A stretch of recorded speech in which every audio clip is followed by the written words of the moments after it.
Baik, Assalamualaikum warahmatullahi wabarakatuh. Selamat pagi teman-teman. Salam sejahtera untuk kita semua. Semoga selalu dalam kondisi yang baik ya. Baik, kita mulai hari ini dengan materi sejarah fungsi dan kedudukan bahasa Indonesia. Oke, jadi seperti ini. Kita mulai pertemuan hari ini dengan pengertian bahasa. Jadi yang dinamakan bahasa adalah identitas suatu bangsa yang digunakan untuk berkomunikasi dengan bangsa lain, atau yang paling sederhana adalah digunakan berkomunikasi dengan antar satu orang dengan orang lain di wilayah tersebut. Jadi kalau misalkan kita berbicara antara bangsa satu dengan bangsa yang lain, itu pasti memiliki perbedaan bahasa. Jadi misalkan kalau kita berbicara perbedaan antara bahasa Indonesia dengan bahasa Melayu sekarang, misalkan kita berbicara berkeliling kota, itu artinya kita berjalan-jalan ke sekeliling kota. Tapi kalau bahasa Melayu untuk berbicara berkeliling itu sudah berbeda, misalkan berputar-putar kota misalkan, atau berpusing-pusing kota misalkan. Jadi seperti itu. Jadi antar bangsa satu dengan bangsa yang lain itu memiliki bahasa yang berbeda tergantung dengan konvensi atau kesepakatan antara masyarakat satu dengan masyarakat yang lain. Oke, selanjutnya kita berbicara mengenai sejarah bahasa Indonesia. Jadi bahasa Indonesia itu lahir pada tanggal 28 Oktober 1928 bertepatan dengan Ikrar Sumpah Pemuda yang isinya adalah bertumpah darah yang satu, tanah Indonesia, berbangsa satu, bangsa Indonesia, dan menjunjung bahasa persatuan bahasa Indonesia. Jadi setelah adanya Ikrar Sumpah Pemuda, muncullah sebuah undang-undang pada tahun 1945, bab 15, pasal 36. Jadi di pasal itu atau di undang-undang itu berbunyi bahwa bahasa Indonesia sebagai bahasa negara. Oke, kita lanjut ke bahasa Melayu. Kenapa kita harus berbicara bahasa Melayu? Karena bahasa Indonesia itu asal muasalnya adalah bahasa Melayu. Ada yang mengatakan bahwa bahasa Melayu adalah ibu dari bahasa Indonesia. Jadi pada saat itu, pada masa kerajaan Sriwijaya, bahasa Melayu itu dipakai sebagai bahasa kerajaan atau bahasa negara kalau bahasanya sekarang ya. Jadi selain menjadi bahasa negara, bahasa Melayu pada saat itu menjadi bahasa lingua franca. Bahasa lingua franca itu adalah bahasa pergaulan. Jadi bahasa yang digunakan oleh masyarakat di wilayah Sriwijaya atau juga digunakan di wilayah atau di luar wilayah Sriwijaya. Jadi misalkan kalau ada orang dari negara yang lain ingin melakukan perdagangan di wilayah Sriwijaya, otomatis mereka harus belajar bahasa Melayu. Atau misalkan ketika orang Sriwijaya berdagang di luar Sriwijaya, dia juga tetap akan menggunakan bahasa Melayu. Karena pada saat itu bahasa Melayu menjadi bahasa pergaulan. Jadi itu misalkan seperti kalau sekarang itu bahasa pergaulan mayoritas negara-negara di dunia ini adalah bahasa Inggris, misalkan seperti itu. Oke.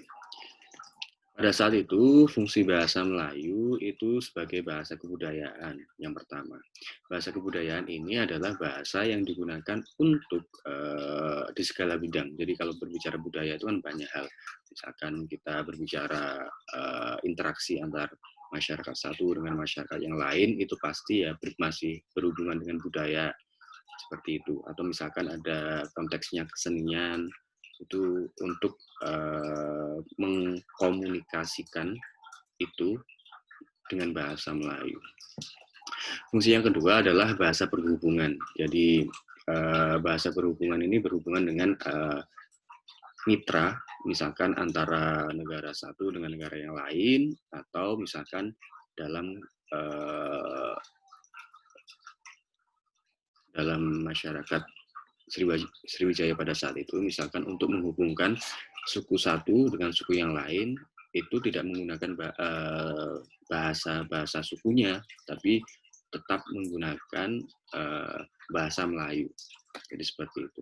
Kemudian bahasa perdagangan. Jadi kalau misalkan seperti yang saya sampaikan tadi, kalau misalkan orang-orang di Sriwijaya akan menjual hasil produk dalam negerinya ke luar negeri, misalkan mereka tetap akan menggunakan bahasa Melayu, pun sama dengan orang-orang di luar Sriwijaya yang akan menjual barangnya ke wilayah Sriwijaya, otomatis mereka akan menggunakan bahasa Melayu.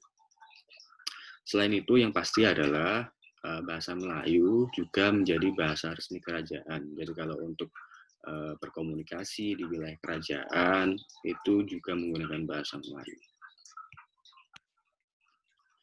Oke. Pertanyaannya, kenapa bahasa Melayu diangkat sebagai bahasa Indonesia? Jadi yang pertama, bahasa Melayu itu sudah menjadi bahasa pengantar sebelum bahasa Indonesia ada. Jadi pada masa-masa Sriwijaya atau masa-masa sebelumnya itu ya bahasa Melayu sudah menjadi bahasa asal bahasa Indonesia. Misalkan kalau kita berbicara bahasa Melayu, ya bahasa Melayu itu ada tingkatnya. Misalkan ada bahasa Melayu klasik ketika itu berhuruf misalkan Palawa, misalkan seperti itu, huruf-hurufnya yang mirip dengan huruf-huruf India di bahasa India misalkan. Kemudian kalau setelah masa-masa itu baru ada namanya Melayu klasik. Melayu klasik itu bahasanya Melayu tapi hurufnya huruf Arab yang tidak berharokat. Jadi itu adalah masa ketika Islam masuk di wilayah Nusantara. Jadi itu adalah bahasa Melayu klasik. Sampai pada masa Melayu modern. Jadi Melayu modern itu ada ketika bangsa-bangsa Eropa masuk di wilayah Nusantara. Jadi penulisannya atau bahasanya bahasa Melayu, tapi hurufnya huruf Latin. Jadi seperti itu. Kemudian yang kedua, faktornya adalah penerimaan dari suku-suku di Indonesia. Jadi suku-suku di Indonesia itu setuju pada saat itu bahasa Melayu diangkat sebagai bahasa Indonesia atau bahasa di wilayah Nusantara. Kalau kita belum berbicara bangsa Indonesia ya, tapi di wilayah Nusantara. Kemudian faktor yang ketiga, sistem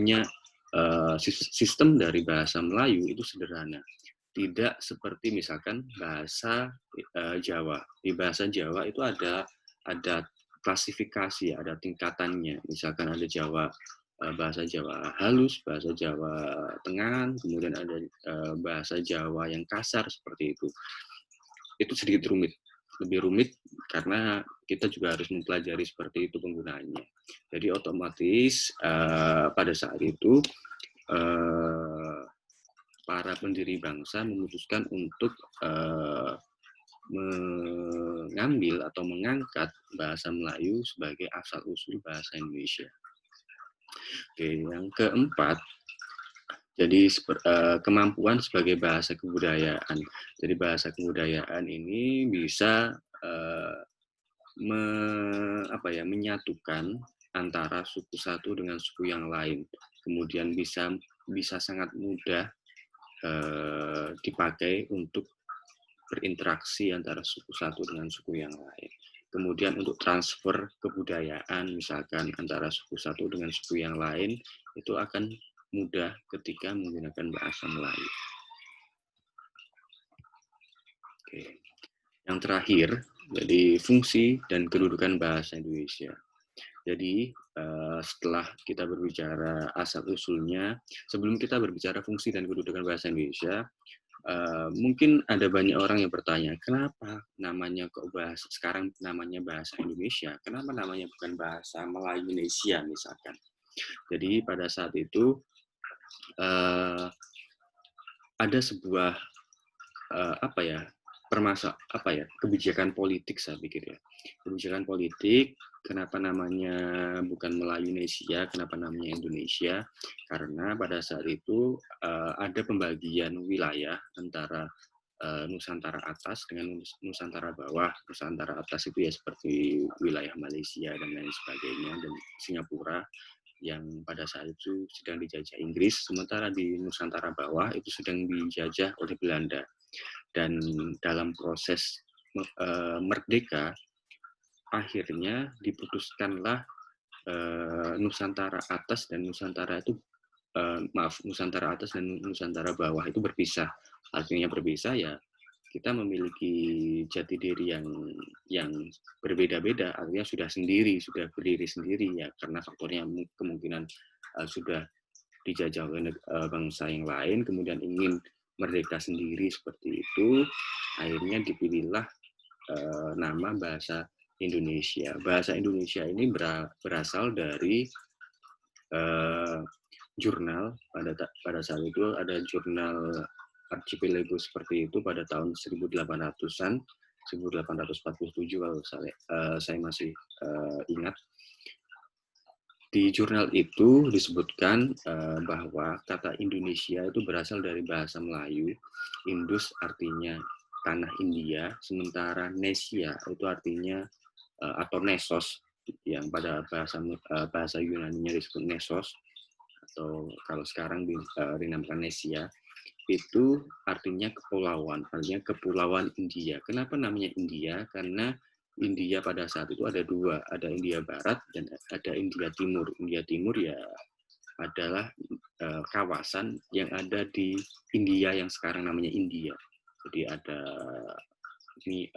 ada Bangladesh, kemudian ada wilayah-wilayah setelah Bangladesh, Pakistan dan lain sebagainya, itu dinamakan Indus juga, artinya India Timur. Jadi seperti itu. Makanya namanya Indonesia, bukan Melayunesia. Oke, kemudian kita beranjak ke fungsi dan kedudukan bahasa Indonesia. Jadi fungsi dan kedudukan bahasa Indonesia itu sebagai bahasa nasional. Jadi kalau dalam undang-undang disebutkan bahwa bahasa Indonesia itu merupakan bahasa kebanggaan bangsa. Kenapa kebanggaan bangsa? Karena ketika kita misalkan keluar negeri atau keluar negeri misalkan seperti itu, ya itu akan dijadikan sebagai sebuah kebanggaan bahwa saya orang Indonesia, saya bangga memiliki bahasa ini seperti itu. Kemudian lambang identitas nasional pun sama dengan yang poin pertama. Ketika kita misalkan pergi ke luar negeri, kita berbicara dengan teman kita dengan menggunakan bahasa Indonesia, orang-orang akan tahu bahwa oh, kamu orang Indonesia ya, seperti itu. Karena kita berbicara dengan bahasa kita, seperti itu. Kemudian alat berhubungan, jadi menghubungkan antara suku satu dengan suku yang lain. Jadi misalkan orang Jawa akan datang ke misalkan Papua, atau orang Papua pergi ke Sumatera, itu untuk memudahkannya ya menggunakan bahasa Indonesia. Kemudian alat pemersatu bangsa. Alat pemersatu bangsa ini untuk mempersatukan bangsa atau suku-suku, karena Indonesia adalah notabene sebagai negara dengan banyak suku, otomatis untuk mempersatukannya menggunakan bahasa Indonesia. Fungsi kedua adalah bahasa negara, jadi bahasa resmi kenegaraan. Jadi kalau tadi kita berbicara bahasa Melayu itu sebagai bahasa resmi kerajaan, jadi kalau bahasa Indonesia ini bahasa resmi kenegaraan. Jadi ketika ada protokol-protokol kenegaraan, tentunya pasti akan menggunakan bahasa Indonesia. Kemudian bahasa pendidikan, jadi untuk mengantar atau pengantar pendidikan, dosen akan berbicara kepada mahasiswanya menggunakan bahasa Indonesia. Pun sama, mahasiswa akan berbicara dengan dosennya menggunakan bahasa Indonesia, tidak akan menggunakan dengan bahasa daerahnya misalkan. Meskipun nanti dalam praktiknya misalkan ada satu dosen berasal dari daerah Jawa, kemudian ada mahasiswa yang berasal dari daerah Jawa berbicara bahasa Jawa, ya itu hal yang normal, bukan sesuatu yang harus dibesar-besarkan. Tapi dalam sebuah kepastiannya adalah setiap lembaga pasti menginginkan dalam konteks komunikasi, interaksi antar dosennya, kemudian dengan mahasiswanya menggunakan bahasa Indonesia. Kemudian yang kedua bahasa pembangunan. Bahasa pembangunan itu berhubungan dengan bagaimana sebuah bangsa itu dibangun. Jadi kalau berbicara pembangunan ya berbicara banyak hal. Jadi untuk membangunnya ya tentunya untuk mengomunikasikannya dengan menggunakan bahasa Indonesia. Kemudian pengembangan kebudayaan, ilmu dan teknologi. Jadi kalau teknisnya itu misalkan dalam dalam berhubungan dengan teknologi, kalau misalkan komputer seperti itu, bagaimana cara menggunakan komputer, mengembangkan komputer, pasti ada sebuah buku panduan. Dan di buku panduan itu ya pasti ada, misalkan untuk memudahkan kita memahaminya ya dengan bahasa Indonesia, teknisnya seperti itu. Kemudian yang ketiga, itu fungsi dan kedudukannya itu adalah bahasa internasional. Kenapa bahasa internasional? Mungkin banyak orang masih bertanya-tanya, apa mungkin bahasa Indonesia bisa menjadi bahasa internasional? Jawaban saya bisa, mungkin dan bisa. Kenapa? Karena kalau saya pernah bercerita di awal pertemuan, saya pernah mengajar di luar negeri, mengajar bahasa Indonesia itu adalah dalam rangka program internasionalisasi bahasa Indonesia. Dan program internasionalisasi bahasa Indonesia itu berdasarkan Undang-Undang 24 tahun 2009 pasal 24. Jadi negara meningkatkan fungsi bahasa Indonesia secara sistematis, kemudian bertahap seperti itu. Jadi ada tahapan-tahapannya bahwa bahasa Indonesia dijadikan sebagai bahasa internasional. Jadi bahasa internasional ini dimulai ketika MEA dibuka. Jadi pada saat itu tujuannya adalah wilayah ASEAN karena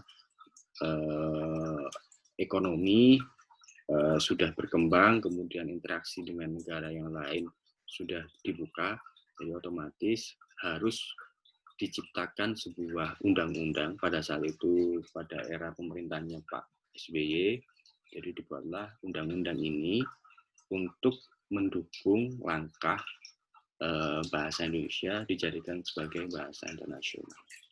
Jadi seperti itu. Jadi sekarang itu lebih dari, saya pikir 70 negara yang sudah menyelenggarakan kelas bahasa Indonesia. Kemudian kalau untuk berbicara tentang lembaganya itu sudah ada hampir 300 saya pikir. Karena pada saat saya mengajar mulai dari tahun 2016 itu sudah ada 54 negara pada saat itu, pada awal pertama saya ada program ini. Jadi seperti itu. Baik, ini yang bisa saya sampaikan untuk materi hari ini, sejarah, fungsi, dan kedudukan bahasa Indonesia. Dan ini adalah tugas untuk Anda kerjakan. Jadi tugas ini dikerjakan dengan menulis di kertas, jadi bukan diketik ya, menulis di kertas, kemudian setelah ditulis, difoto, dan hasil fotonya dikirimkan di Google Classroom. Jadi di Google Classroom silahkan menulis nama, NIM, dan jurusan Anda dengan huruf kapital ya. Itu akan mudah saya bedakan nanti. Jadi ada 4 pertanyaan, silahkan Anda jelaskan sesuai dengan pemahaman Anda. Kalau ada pertanyaan, silakan ditanyakan melalui WhatsApp seperti biasa. Baik, begitu saja teman-teman. Kita cukupkan untuk materi hari ini. Semoga bermanfaat. Terima kasih. Assalamualaikum warahmatullahi wabarakatuh.